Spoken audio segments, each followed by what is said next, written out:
Hello, this is Eric Boyce, CEO and Chief Investment Officer for Boyce & Associates Wealth Consulting, and welcome to Charts and Chat for August 10th of 2025.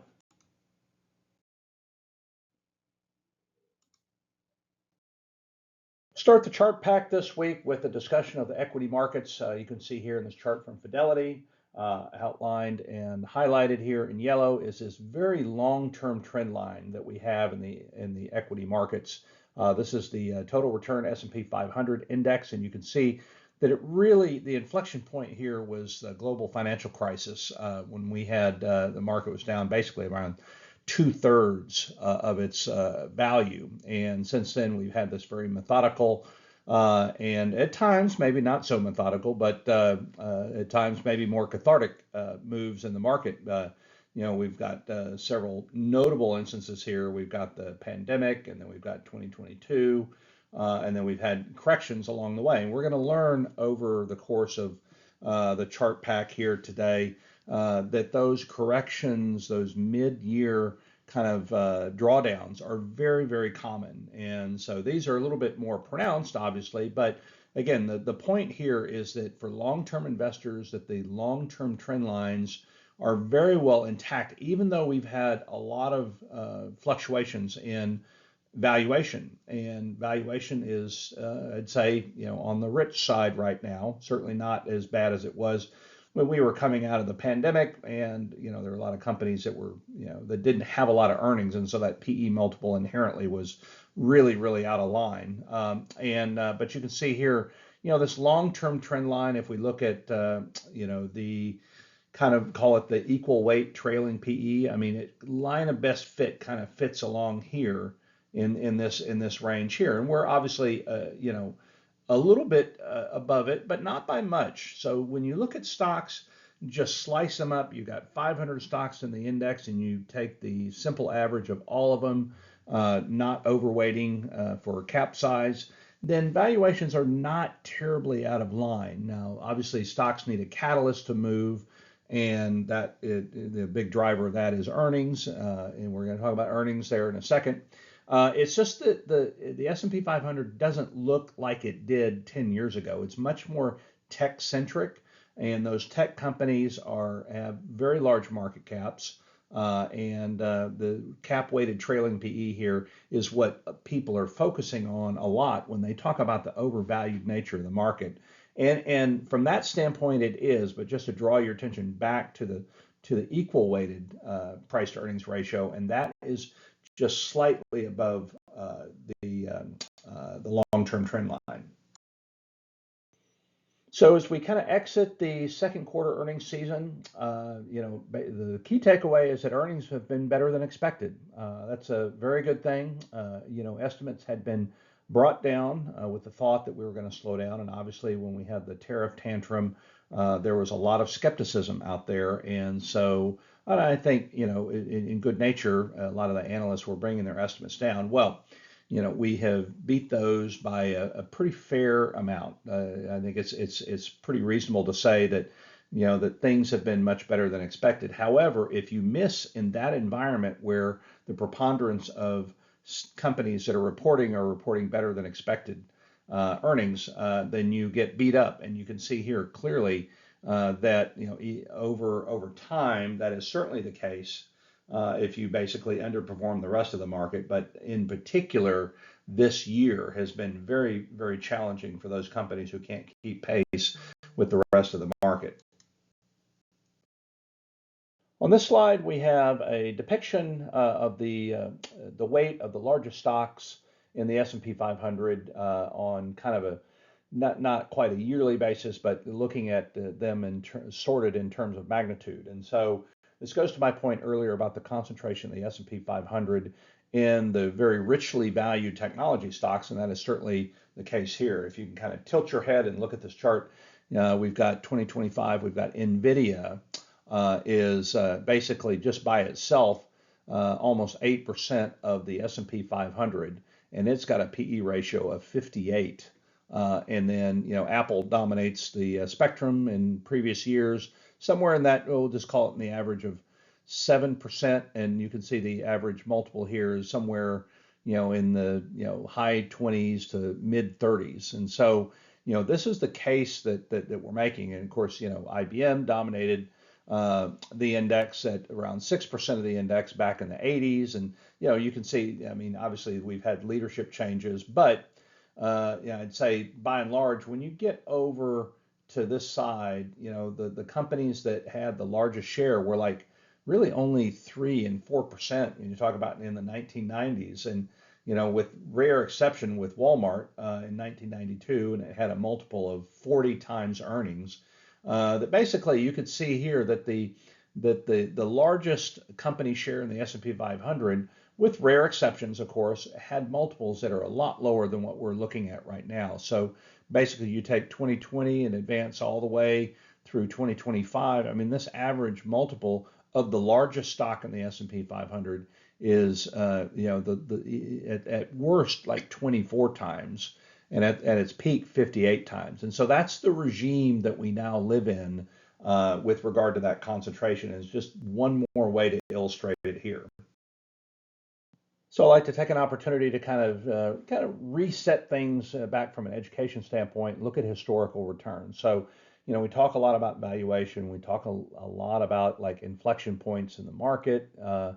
And, as we saw in that very first chart, that if you have a long-term horizon, you're going to be you're likely to be very impervious to shocks in the market. And so this just kind of resets everything. And this is a chart from Charlie Bolello, Creative Planning. This is basically data 1928 to 2024.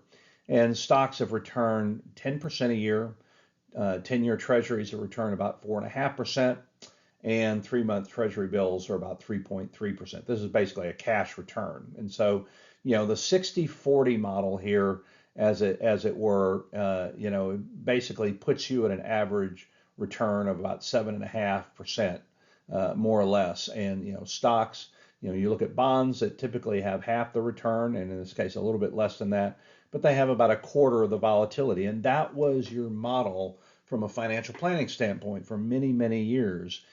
We've seen a lot more volatility out of fixed income over the last several years. But again, going back to that first chart, if you look over a long period of time, these are the returns that make those financial plans work over time. Now, in this case, we look at U.S. stocks versus the rest of the world. So this is, again, 1900 to 2023. Again, Charlie Bolello. So USA stocks at 6.4%. And this is real returns, too. So, the returns we were just looking at were nominal returns that were not inflation adjusted. These are inflation adjusted. So, over time, after the impacts of inflation, we're getting 6.4% here.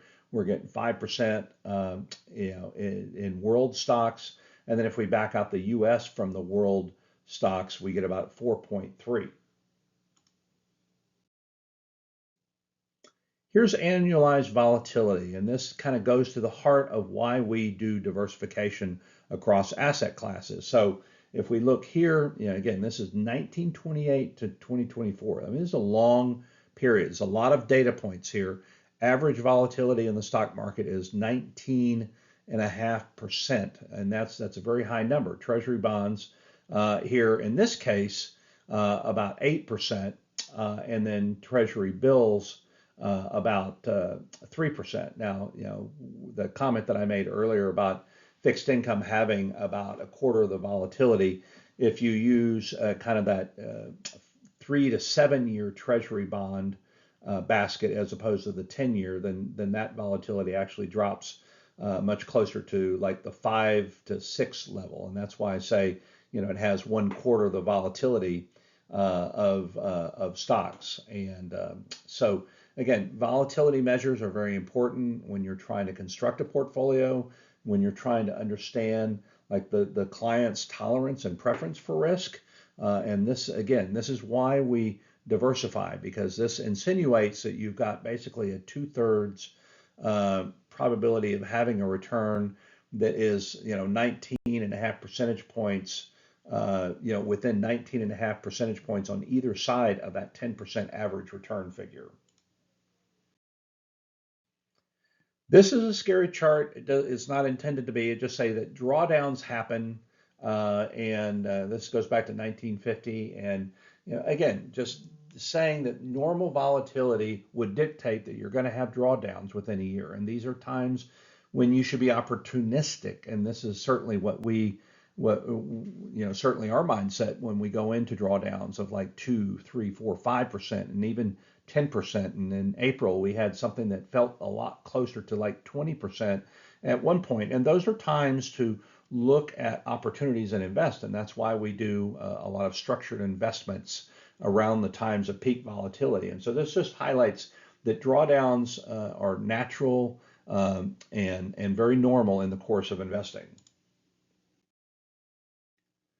This is a chart that I've shown you out of First Trust. This just happens to be Charlie Bolello, but it's the same data going back to essentially 1980 and looking at each year henceforth, through 2024, that these red dots represent a point within the year where the market was down. This is like a max intra-year drawdown, as this title would suggest. And so that's what these red dots represent, like the amount by which the market drew down at one point during that calendar year down here.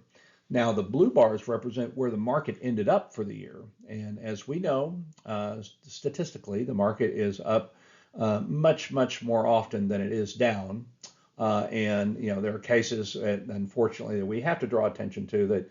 The market drawdown peak is 30, 35, 50%. This is global financial crisis, the GFC, the global financial crisis, and the market in 2008 actually ended down 37%.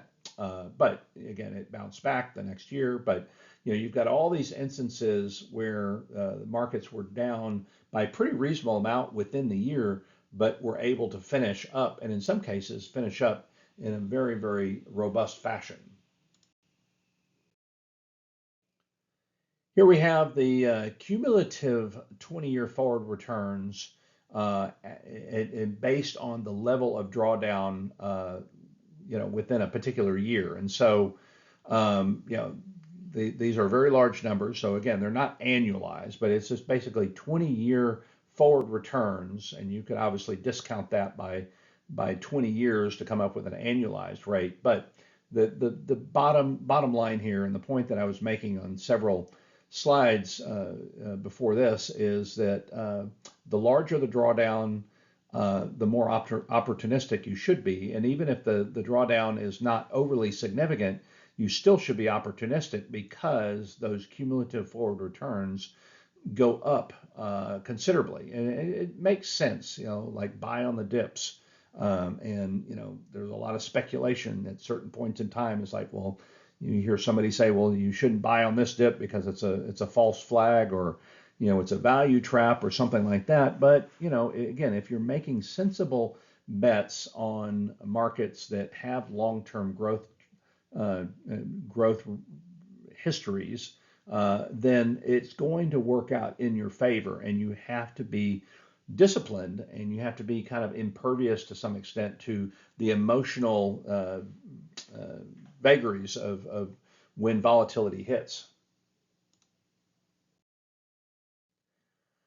So looking at the S&P 500 in a different light, again, this goes back to 1989, and when we talk about headlines and headline risks, and I think looking at this really kind of drives a point home that there's so many of these events here. When you think about it in isolation, you would expect them to have a material impact on the market. But as we showed you in the very first chart here today, there's a fairly strong upward bias, and this just goes back to 1989, and that other chart went back farther than that. But here we have all of these events in time. Lehman Brothers bankruptcy, I remember that very vividly, and the global financial crisis and recession.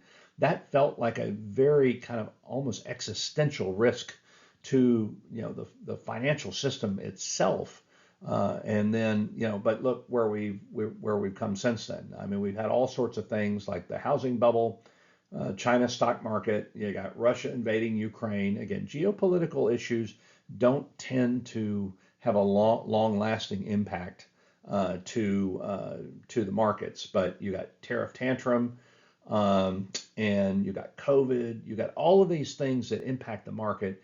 Yet the market still has a very strong upward long-term bias. It's a chart that I think is very telling here too. We talk about inflation a lot and inflation rates. This would be kind of an aggregate level of inflation. And let's not forget that, we were on a trajectory here. It's basically a 2% inflation trend going back to 2015. And then we had the COVID shutdown. And then we had this period that kicked in like 2021 with hyperinflation. And then we kind of didn't recognize the signals as being kind of more systemic, and that only elements of it were transitory, and the Fed didn't get it right. But inflation went up by a lot, and so since then we have attenuated the rate of growth of inflation. So inflation percent growth is coming down, and this is what we're worried about with tariffs and whatnot. But the aggregate level of prices is still considerably, and in this case, 11% above that trend line. So, when you think about things that you buy that were impacted by inflation, say, 3 to 5 years ago, well, yeah, and it feels painful because you're actually paying in aggregate about 11% more than you would have had normal 2% inflation been in place. So that purchasing power hit that you felt is actually very real, and this is a really good chart that kind of tells that. So instead of the 2% annual rate that we experienced before the pandemic, we've actually realized a 4% annualized CPI since 2020. I'll talk about purchasing power and the changes over time. I thought this chart was very interesting from Apollo here, that back in 1960, again, long time ago, that spending on healthcare, housing, and education was about 22% of overall consumer spending for the U.S. household. And that number is now 37%. And you can see that this kind of mirrors this long-term upward trend that we've seen in a lot of other cases. And again, that basket did come down, but now reasserting its upward trajectory here. But very interesting to think about, like that, that generation in the Great Society that really had a different kind of consumer makeup to it than things do now. I mean, obviously, we know the rate of healthcare cost growth is has far exceeded the CPI for a number of years, and housing, we know, is a little bit more expensive and less affordable, and then education as well. The cost of college education has gone up considerably, and these are the things from a financial planning standpoint that are pretty impactful when you look at this rate of growth, and how are you going to prepare for your own health care, long-term care, your kids' education, and also plan for basically the investment in what amounts to the most important asset for most households is their home. Another chart here from Apollo related to purchasing power and inflation. We have a plot of two different lines here in a time series, data series going back to 2004. The first in the darker line is consumer prices, in the inflation, published inflation number. Here in the green line, we have the prices paid index for the ISM services index. And so this is a real-time measurement here. We're plotting, obviously, actual data. And this is actually at a 3-month lead. And so the idea here is that services, the prices paid within the services component of the ISM is a leading indicator for where overall inflation is going to go. And so we have certainly seen kind of an escalation in that, which is interesting in and of itself, because all the tariff talk has related to goods. And so we've actually seen prices paid on the services side move higher. And so this is part of the conundrum that the Fed is in. Like, you've got some data points related to maybe the labor market that are loosening up a little bit. The labor market is softening a little bit, and so there's the component, in their dual mandate for stable prices and stable employment, where you might argue, hey, it's time to lower rates. But if you're looking at this too and saying, hey, this is a leading indicator for future levels of inflation, let's not get carried away with rate cuts yet before we do something that's going to stoke this number and accelerate it. And so this is part of the issue that the Fed is wrestling with right now, related to the level of interest rates. Another thing that I find really interesting in the inflation discussion here is we do know that wages and rents are highly influential in the overall level of inflation. And you can see here that wages have actually been very stable to some degree. And, they do remain at a higher level. But in this case, I think it's important to note that we're like 2 years into this environment where real wages are positive. And again, they were negative for quite some time. And so this represents positive purchasing power on the part of consumers. And this is one reason why we've had such durability in the economy that's 2/3 to 70% driven by the consumer and consumption, is because we've had these wages that have exceeded inflation for over 2 years now. Well, as this debate rages about whether the Fed should reduce rates, there is some consensus building that it will happen. Now, the Fed is taking its time, and I think it's justifiably doing the right thing in taking its time and making sure that data supports the move. But clearly, the market is assuming that this is going to happen, because you can see that rates are falling here in response to the expectation that the probabilities suggest that we're going to have that rate cut next month.